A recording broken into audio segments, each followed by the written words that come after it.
নবনীরদনিন্দিত কান্তিধারম রসসাগর নাগর भूपवरं। हरे कृष्णा, सभी को सादर प्रणाम। आज हम श्रीमद् भागवतम स्कंद 5 अध्याय 9 का श्लोक संख्या 7 से 15 तक का पाठ करेंगे। श्लोक संख्या 7। अथ तबीयसी द्विजवसति स्वगर्भजातं मिथुनम्। अथायवयसि द्विजसति स्वगर्भजातं मिथुनम्। स्वपत्ये उपन्यस्य स्वयम् अनुसंस्थया पतिलोकम् अगात्। स्वपत्ये उपन्यस्य स्वयम् अनुसंस्थाय पतिलोकम् अगात्। अनुवाद।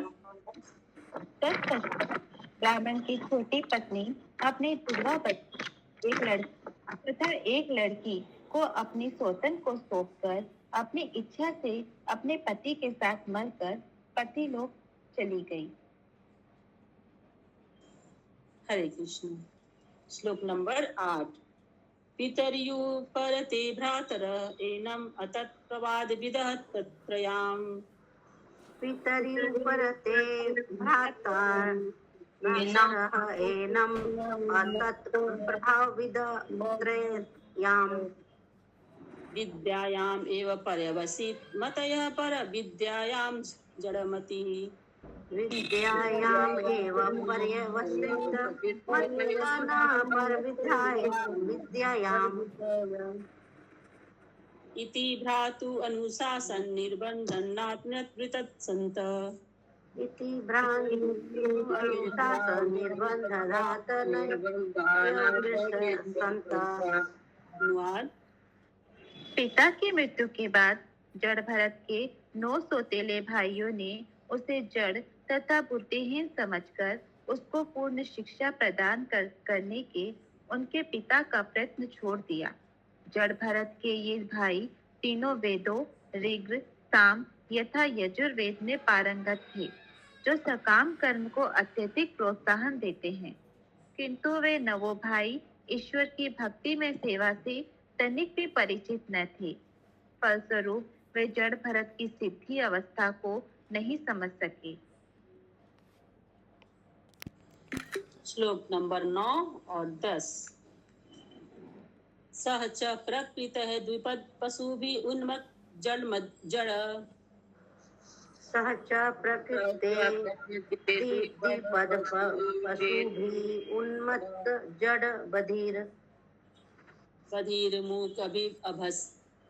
बधिर्मूक अभिभास्यमान यदा तत् अनुरूपाणि प्रभासते।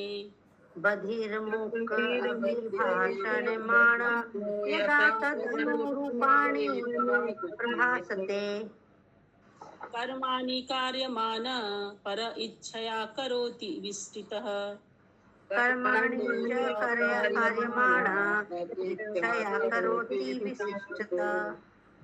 वेतनत वा याञ्चया यदृच्छया वा उपसादितम्। वेतनत वा यच्चा वा उपसादितम्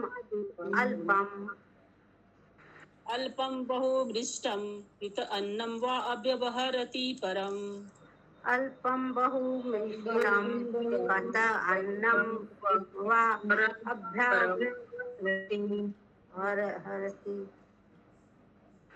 न इंद्रिय प्रीति निमित्तं नित्य निवृत्त निमित्त। न इंद्रिय प्रीति निमित्तं नित्य निवृत्ति निमित्त। स्वसिद्ध विशुद्ध अनुभव आनंद स्व आत्म लाभ अधिगमः। स्वसिद्ध विशुद्ध अनुभव आनंद स्व आत्म लाभ अधिगमः। सुख दुःखयो द्वंद्वो निमित्तयो संभावित देह अभिमानः। सुख दुःखयो निमित्तयो असंभावित देह अभिमानः। शीत उष्ण वात वर्षेषु दिशः एव अनावृत अंग। शीत उष्ण वात वर्षेषु इव अनावृत अंग। हीनः संहनन् अंग स्थण्डिल संवेशन अनुन्मर्दन पीन सहनन अंग संवेसन अनुमर्दना अमज्जन रजसा महामणि इव अभिव्यक्त ब्रह्मवर्चसः अमज्जन रजसा महामणि व अनाभित ब्रह्मवर्चस उपट आवृत्त कटीप उपवीतेन मरुमशीना द्विजातिः उपट आवृत कटी उपवीतेन उरुमणिसा द्विजाति इति ब्रह्मबन्धु इति संज्ञया अतज्ञजन औमतः विचचार इति ब्रह्मबन्धु इति संज्ञया अवमतः विचारः। अनुवाद। नीच पुरुष पशुओं के तुल्य होते हैं। अंतर इतना ही है कि पशुओं के 4 पैर होते हैं और ऐसे मनुष्यों के केवल 2। ऐसे 2 पैर वाले पाशविक पुरुष जड़ भरत को पागल, मंद बुद्धि, बहरा तथा गूंगा कहते थे।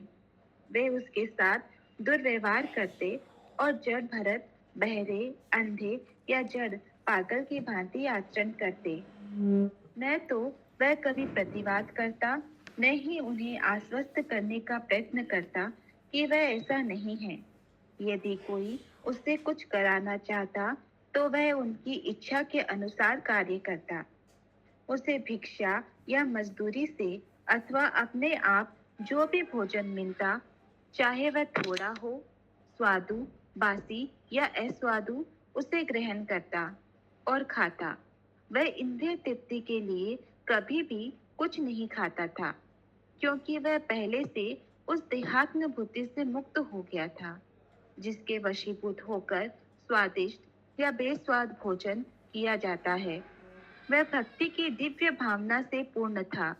फलतः देहात्म बुद्धि से उठने वाले द्वंद्वों से सर्वथा अप्रभावित रहता था।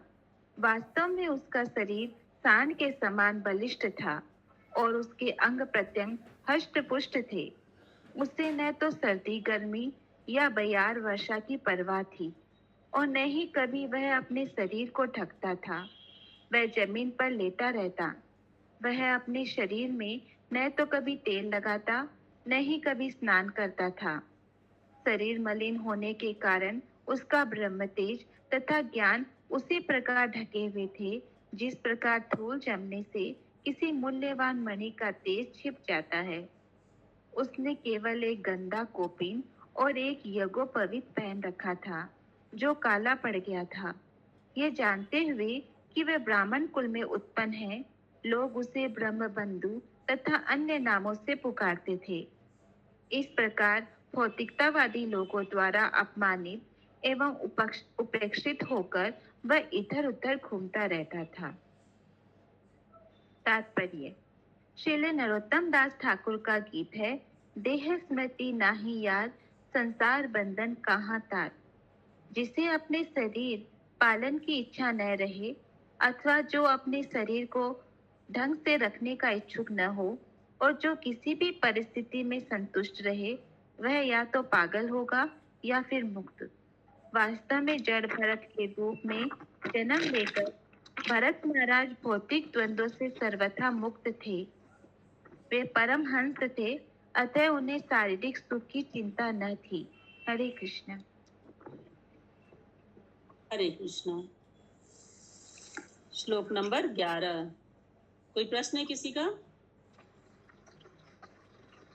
श्लोक नंबर 11। यदा तु परतः आहारं कर्म वेतनत इह मानः। यदा तु परतः आहारं कर्म वेतनत इह मानः। स्वभ्रातृभिः अपि केदार कर्मणि निरूपितः। स्वभ्रातृभिः अपि केदार कर्मणि निरूपितः। तथा अपि करोति किन्तु न समं विषमं न्यूनम् अधिकम् इति। पिता माता जी का म्यूट खुला हुआ है। करोति किंतु हम विस्मम नूनम्। वेद कन्याक फलीकरण कुलमास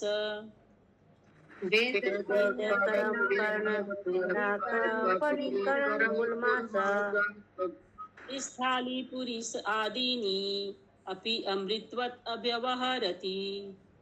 स्थालीपुरीस आदीनि अपि अमृतवत् व्यवहरति। अनुवाद। जड़ भरत केवल भोजन के लिए काम करता था। उसके सौतेले भाइयों ने इसका लाभ उठाकर उसे कुछ भोजन के बदले खेत में काम करने में लगा दिया, किंतु उसे खेत में ठीक से काम करने की विधि ज्ञात न थी। उसे यह ज्ञात न था कि कहाँ मिट्टी डाली जाए अथवा कहाँ भूमि को समतल या ऊंचा नीचा रखा जाए।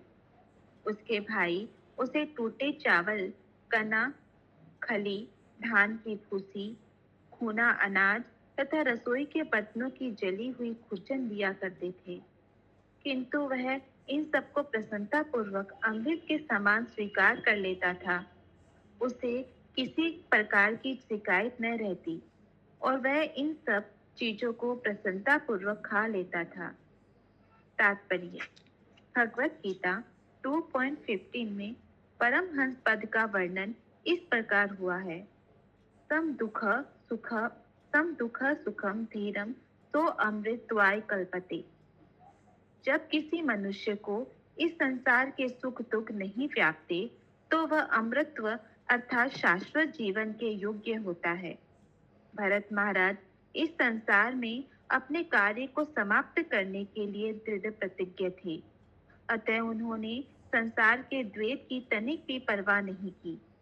वे कृष्ण भावना अमृत में पूर्ण थे और अच्छे बुरे तथा सुख दुख के प्रति विरक्त थे, जैसा कि चैतन्य चरितामृत अंत्य 4.176 में कहा गया है: द्वैते भद्राभद्र ज्ञान सब मनोधर्म, इय भाल इय मन सब भ्रम।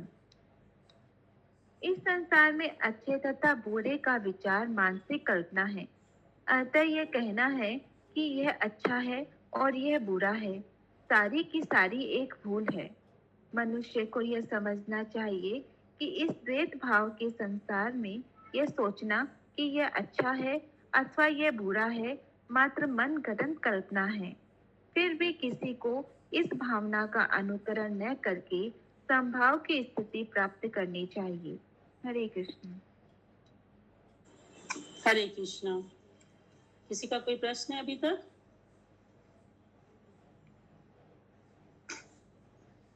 श्लोक नंबर 12। अथ कदाचित् कश्चित् विसल्पति भद्रकाले कदाचित् कश्चित् विसल्पिता भद्रकाले पुरुषः पशुम् आलभत अपत्यकामः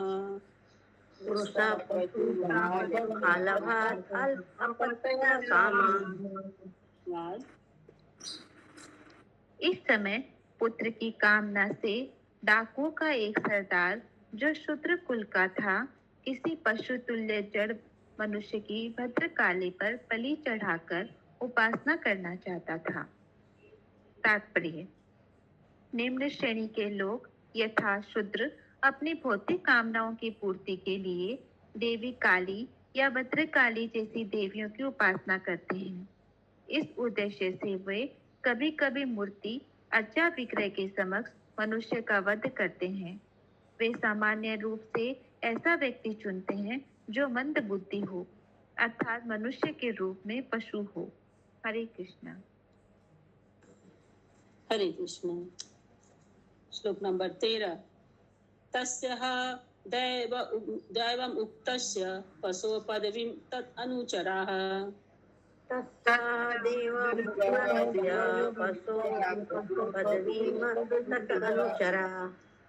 परिधावन्त निशीथ समय तमसावृतायाम् परिधावन्तः निषिद्ध समया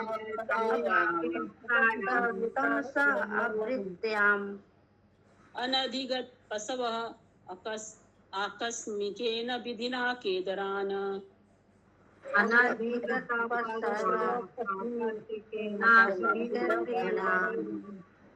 वीर आसनेन मृगवराः दिव्य संरक्षमाणम् अंगिरः प्रवरसुतम् अपश्यन्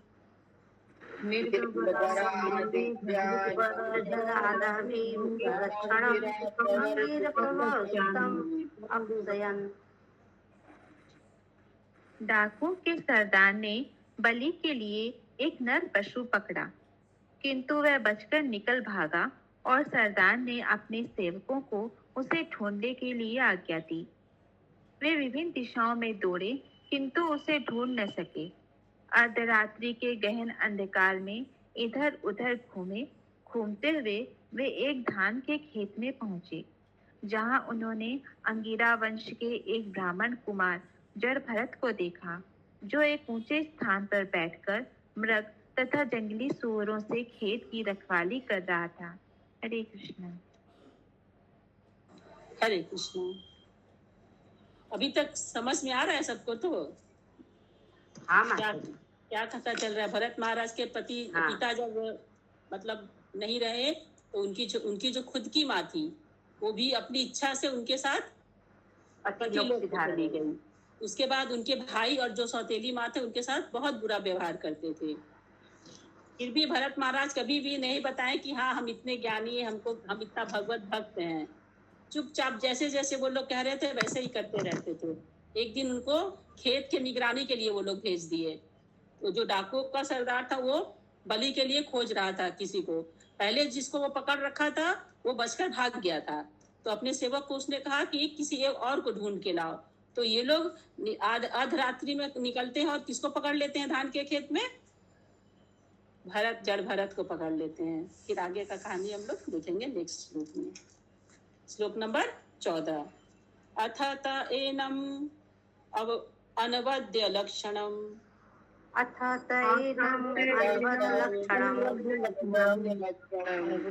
भर्ती कर्म निष्पत्ति मन्यमानः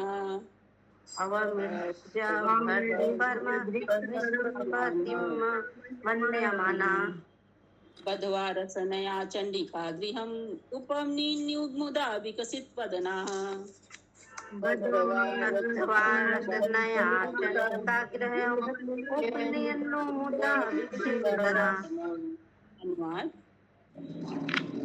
डाकू सरदार के सेवकों तथा अनुचरों ने नर पशु के लक्षणों से युक्त जड़ भरत को अत्यंत उपयुक्त समझकर उसे बलि के लिए अति उत्तम पाया।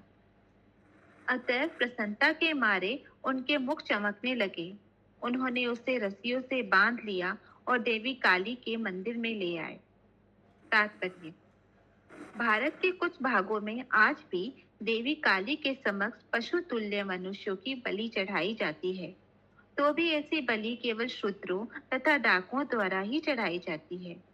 उनका कार्य धनी व्यक्ति को लूटना है और इसमें सफल होने के लिए वे देवी काली के समक्ष नर पशु की बलि देते हैं। ये ध्यान देने की बात है कि वे देवी पर कभी भी किसी बुद्धिमान मनुष्य की बलि नहीं देते। ब्राह्मण शरीर में भरत महाराज गूंगे तथा बहरे प्रतीत होते थे, किंतु तो भी वे संसार के सर्वाधिक बुद्धिमान पुरुष थे। इतने पर भी पूर्ण पुरुषोत्तम भगवान के प्रति सर्वथा समर्पित होने के कारण वे उसी स्थिति में बने रहे और वध के लिए लाए जाने पर उन्होंने किसी प्रकार का विरोध नहीं किया। जैसा कि पिछले श्लोकों में हमें ज्ञात है कि वे इतने बड़ी थे कि चाहते तो रस्सियों से बांधे जाने से अपने को आसानी से बचा लेते, किंतु उन्होंने कुछ भी नहीं किया। वे अपनी रक्षा के लिए भगवान पर पूरी तरह आश्रित थे।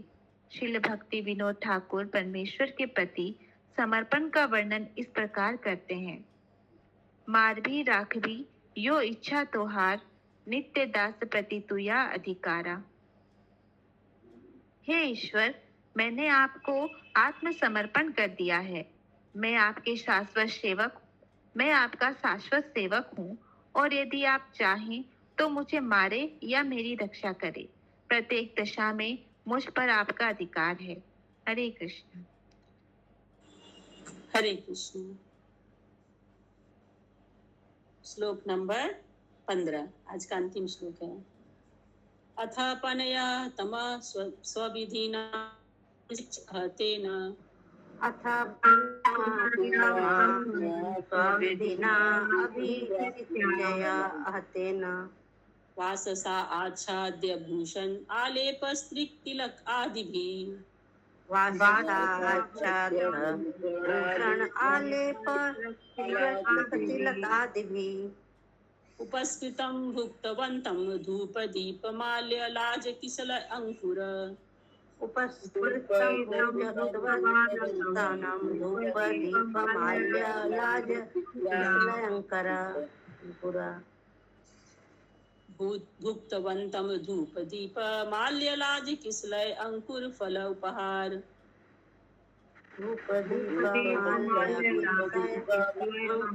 फल उपहार उपेतया वैस संस्थया महता गीतस्तुति मृदंग प्रणव घोषेण उपत्यया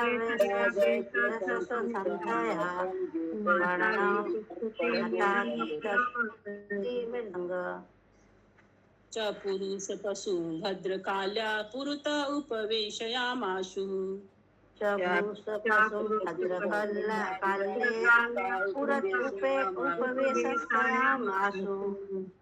अनुवाद।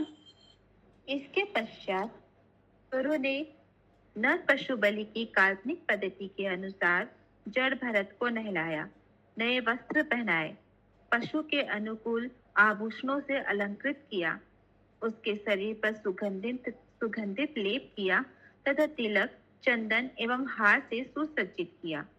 उसे अच्छी तरह भोजन कराने के बाद वे उसे देवी काली के समक्ष लाए और देवी को धूप, दीप, माला, खील, पत्ते, अंकुर, फल तथा फूल की भेंट चढ़ाई।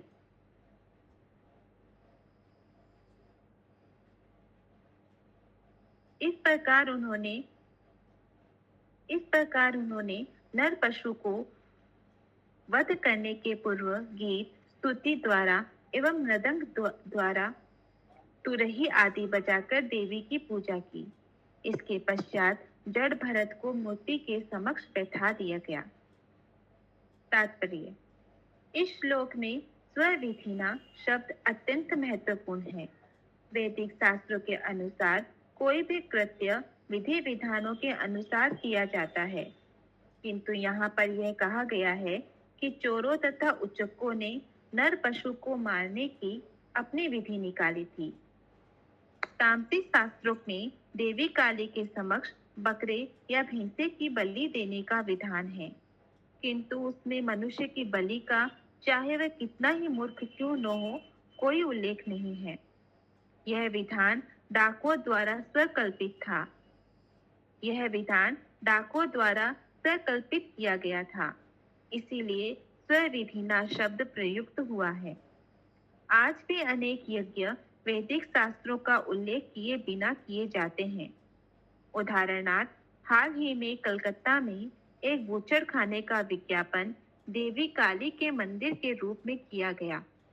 मांस खाने वाले लोग मूर्खता से ऐसी दुकानों में यह सोचकर मांस खरीदते हैं कि सामान्य मांस से भिन्न है और देवी काली का प्रसाद है।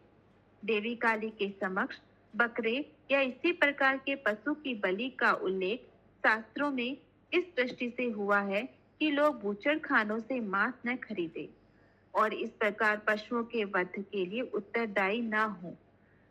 बद्ध जीवों में मांस खाने तथा संभोग करने की सहज प्रवृत्ति होती है, फलतः शास्त्र उन्हें को छूट देते हैं। वास्तव में शास्त्रों का उद्देश्य ऐसी जघन्य प्रवृत्तियों को रोकना है, किंतु साथ ही वे उनके लिए कुछ विधि विधान भी प्रदान करते हैं, जिससे मांसाहारी तथा यौनाचारी क्रमशः सुधर जाए। हरे कृष्णा। श्रीमद् ग्रंथ भागवतम की जय। जय जय की जय। जय